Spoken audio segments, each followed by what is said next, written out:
Well, guys, we're going to look at something I usually don't look at, and you guys kind of already know what's coming up. I kind of talked about it in a video a day or so ago. I am carrying the WE Knives Incisor. Now, I got this at not Blade Show, at the Las Vegas Custom Show. It was given to me by a friend of mine. And he asked me, hey, do you like karambits? I was like, not really. He's like, well, you think you could sell a karambit? I was like, yeah. He's like, well, he didn't want to carry this. He didn't need it. It wasn't something that was something he would carry. Let me drop this down just a little bit for you. Make sure that I'm in the frame here so that you can see. Yeah, that's better. So this is a karambit, and I have been opposed to karambits. I'm not a fan of karambits for a long time. But I do like my Spyderco Matriarch. So that made me think, when I first got this, I was like, why am I so opposed to these? And I think I figured it out. It's not that this blade shape, yeah, that's really hard to sharpen for most people. I can sharpen them. But the thing is, I think that the problem I had with them was the way they were built.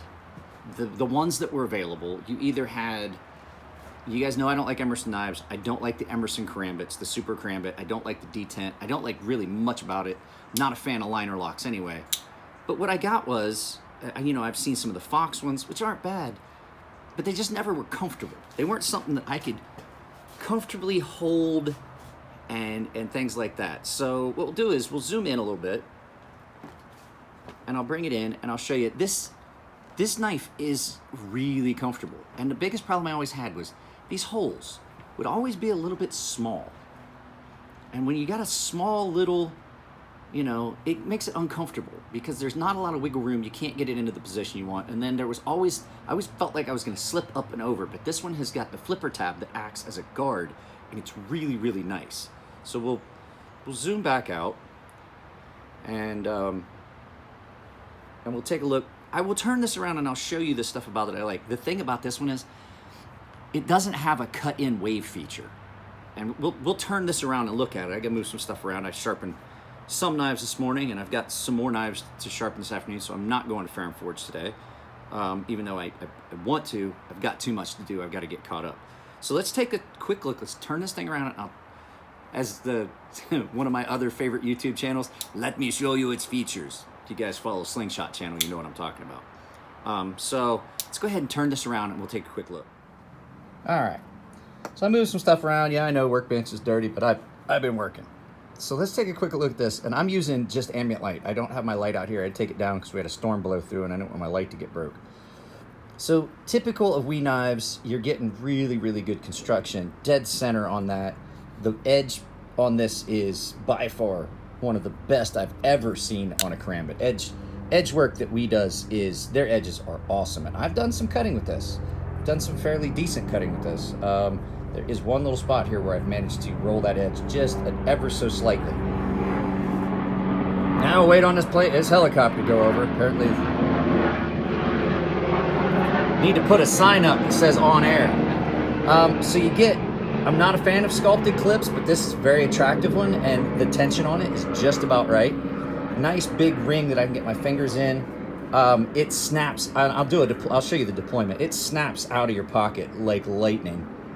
But like I said, this is removable. You can take this, you can flip it from side to side, and it's not as coarse or rough.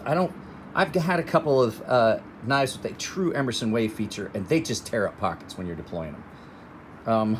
So all titanium construction, titanium hardware. It's got a beautiful finish on it, like a gunmetal gray stonewash, which I may leave, or I may actually, who knows?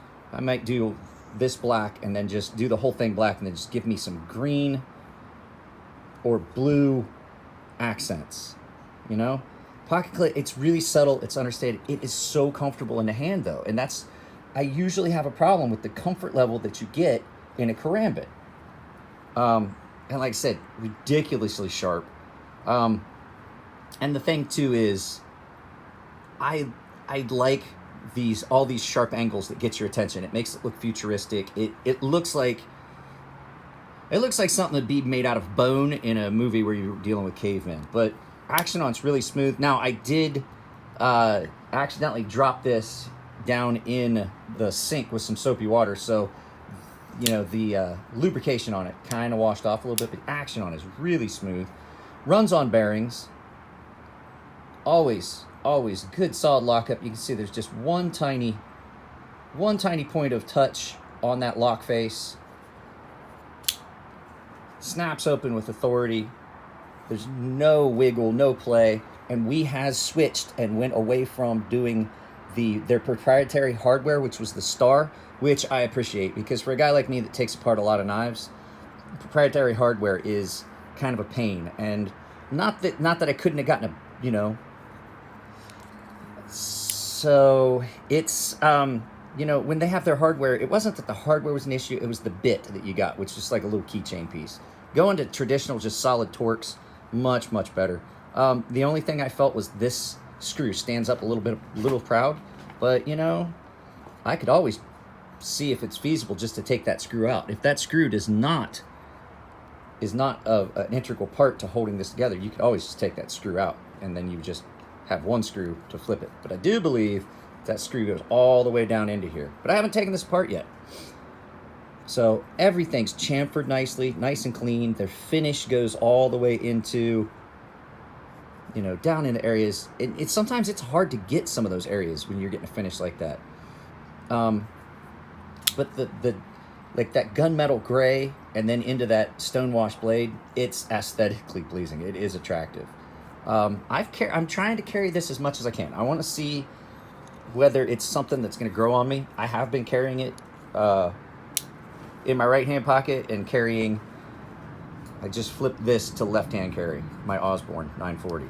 So yeah, I may change my stance on Karambits. I'm not a problem with the Hawkbill. It's usually the Karambits with the rings and things like that. Because like I said, you guys know that I do like my Spyderco with the Hawkbill blade. So let's turn this back around and we'll just do some finishing thoughts on this. So, it's a little bit later than I intended it to be between that. I shot the outro and somehow I deleted it while I was doing this. So I'm shooting the outro again. So, got these back out. Yeah, I really like this. I told you I'd show you deployment on this. Let me see. Let me get this so that I'm in frame. Let's see, can I do this in frame? Can I get in frame with this? Okay, I'll step back, seeing if I'm in frame. All right, deployment on this knife is silly quick. Watch this, guys.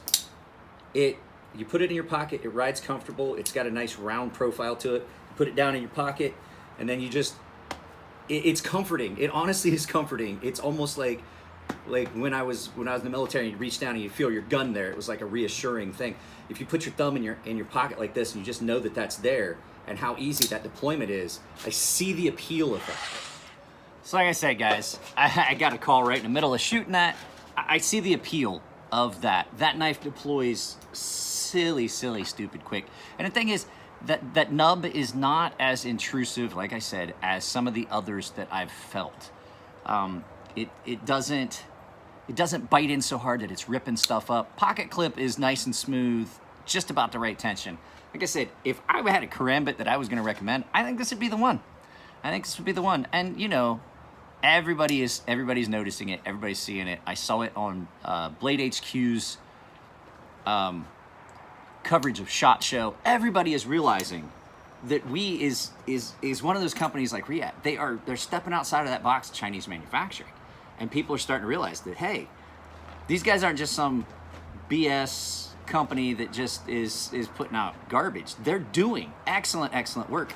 There's a lot of knife makers that are starting to realize that, and they're starting to outsource their stuff out there. And that's going to make a big change. I see that as being a big change in the knife market. I see that quality, affordable knives opening up, and it's not... The custom knife market is dead, guys. It really is. There's a handful of holdouts, people that dig the, oh, it's got to be handmade. Well, you know, that's cool. I get it. I like making knives, so that means I can still sell some of my models. But got news for you. If you can get it as good, cheaper, why would you do anything else? I mean, really. And so I mean, I went to them to get my knife produced because I had talked to other people, and they just were, U.S. companies were like, I was going to have to pay them to manufacture my knife and sell it.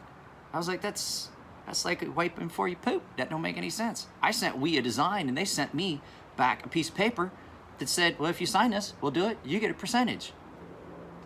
I mean, that's a sore dick deal, guys. You just can't beat it. So it's the end of this video. I do have a video I want to shoot, and it's about something that I find irritating.